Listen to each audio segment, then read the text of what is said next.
name is Barton, and I'm coming to you from York, Pennsylvania.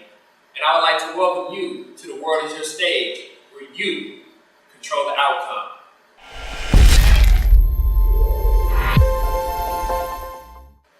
First and foremost, I would like to thank everybody for all your well wishes and your prayers in regards to my injured eye. It's healing very well. My vision is fine, the fracture is healing. But I still felt that it was important to continue my message. Why? Because today I will be talking about discipline. And even though I may not be feeling up to par, or I may be going through some things, I still felt it was important to continue the message to show consistency in my work. See, last week I talked about having confidence, and the week before I talked about having talent. And now to finish up on what is required to have a dominant mentality, I want to talk to you about discipline. See, I could have easily turned it in, but I realized that if I want to have the same type of impact that I expect, I have to be willing to put in the type of work and consistency that is required to get the results that I want. See, people will come to me all the time and tell me how much they want to work out and how much they want to lose weight, and they will ask me if they can come work out with me. And I'll tell them, sure, but if you want to work out with me, you have to work out with me at 7 o'clock, 7:30 in the morning. You have to be willing to get up. And oftentimes they're crazy and say, Brian, that's too early. Can we go at 10? Can we go at 11? Because I don't get out of bed till about 9 o'clock, 10 o'clock. And I tell them no. Why? Because that's my routine. That if they really wanted it bad enough, they would be willing to get up. But oftentimes, what happens with people is that they want what other people have, but they're not willing to do what other people do. And I learned at a very early age that if I wanted to be successful, I had to be willing to do what the successful person is willing to do in order for me to get the same type of results. See, I read in the book, The Outliers, that it takes 10,000 hours to be considered an expert. And I believe that in order to get to those 10,000 hours, it takes more than just dedication. It also takes discipline. It takes discipline to be able to go day in and day out and put in the same type of work, whether you're sick, whether it's raining, whether it's snowing. But however, it takes discipline to be able to be consistent with the type of work that you need to do in order to be an expert in something, in order to accumulate those 10,000 hours.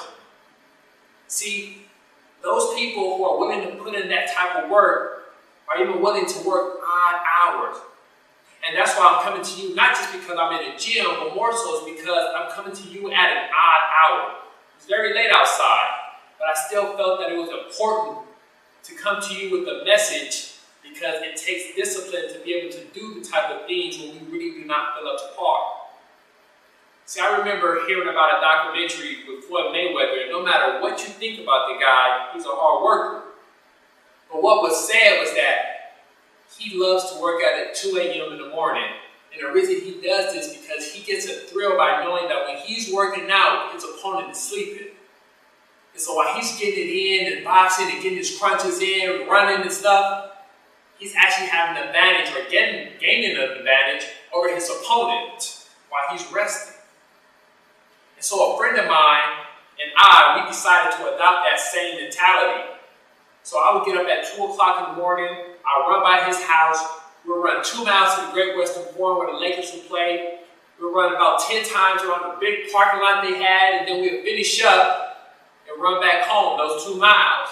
And we realized that by the time that we got home, people were actually just getting ready to start going about their day, getting up for work, and things like that. And it brought a thrill to us because we knew that now that they're just about getting up, our day has already started, and we had an edge. And people always ask me, Brian, how do you stay so disciplined? How do you stay so consistent with your work? It's because I want it so badly. I wanted to be a baseball player so badly. I always wanted to be the smartest so badly. And in order for me to do that, I had to put in the type of work that was required. See, when I was playing baseball, I had a consistent workout. I would go work out in the gym. I would then go work out on the tee. I work out on pitches inside. I work out on pitches away. I work out on pitches up and down. I had hand weights where I worked on back control. And I stayed consistent with that even though I was doing well, but also even during the times where I was struggling. Because I felt that I had to be consistent through my ups and downs, because discipline requires for you to take away the emotions and to actually focus on the process. The process was important. It is also difficult for people to continue to be disciplined, especially when they're doing well. Why? Because they're giving themselves a cushion and they feel like they can afford to slack off. But don't let that be deceiving, because sometimes your successes can be your worst enemies. See, I built a routine for my life instead of falling into a routine. Because see, when you build a routine, you have control of it. When you fall into routine, you become just like everybody else. So I urge you to build a routine for your life. Be consistent. Be disciplined. Because the world is your stage, and you control the outcome. God bless you.